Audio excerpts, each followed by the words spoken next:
एक दिन सुबह सुबह सभी शिष्य बुद्ध का प्रवचन सुनने के लिए एक साथ बैठे हुए थे। कुछ देर बाद बुद्ध आए और अपने साथ में एक रस्सी भी लाए। उनके हाथ में रस्सी को देखकर सभी शिष्य हैरान हो गए। बुद्ध अपने आसन पर बैठे और उन्होंने एक के बाद एक रस्सी में 3 गांठें बांध दी।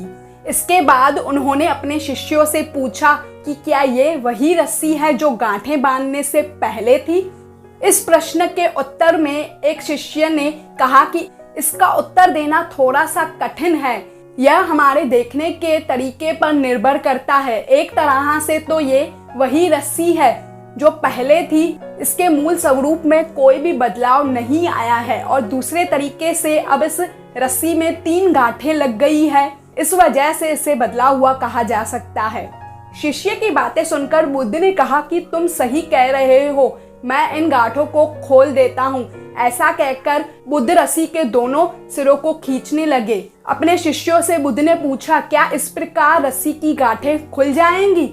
सभी शिष्यों ने कहा, बिल्कुल भी नहीं, ऐसा करने से तो गांठें और ज्यादा कस जाएंगी, इन्हें खोलना और ज्यादा मुश्किल हो जाएगा।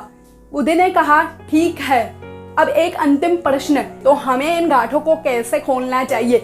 सभी शिष्यों ने कहा कि हमें ध्यान से रस्सी की गांठों को देखना होगा, जिससे कि हम यह जान पाएं कि इन्हें कैसे लगाया गया है। इसके बाद ही हम इन्हें आसानी से खोल सकते हैं। बुद्ध शिष्यों के जवाब से संतुष्ट हो गए। उन्होंने कहा, बिल्कुल सही बात है। रस्सी और रस्सी में लगी हुई गांठों के द्वारा मैं तुम्हें जीवन में आने वाली समस्याओं के समाधान का तरीका बताना चाहता हूँ। रस्सी हमारा जीवन है और इसमें लगी हुई गांठें हमारे जीवन में आने वाली समस्याएं हैं। जब भी जीवन में समस्याएं आए तो पहले उन समस्याओं का मूल कारण जानने का प्रयास करें। कारण जानने के बाद ही किसी भी समस्या का समाधान संभव है। लोग ये जानने का प्रयास नहीं करते कि समस्या कैसे उत्पन्न हुई है और उसका समाधान खोजने में लगे रहते हैं। मेरे पास समस्या लेकर आने वाले पूछते हैं, मुझे अधिक गुस्सा आता है, इसका समाधान बताइए। वे कभी जानने का प्रयास ही नहीं करते कि उन्हें गुस्सा क्यों आता है। वे अहंकार समाप्त करना चाहते हैं, किंतु कभी ये जानने का प्रयास ही नहीं करते कि उन्हें अहंकार क्यों आता है।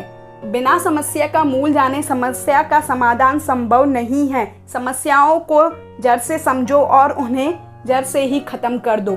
इस कहानी से हमें ये सीख मिलती है कि समस्याओं के समाधान से पहले अच्छी तरह से सोच विचार करके यह जान ले कि समस्या उत्पन्न क्यों हुई है।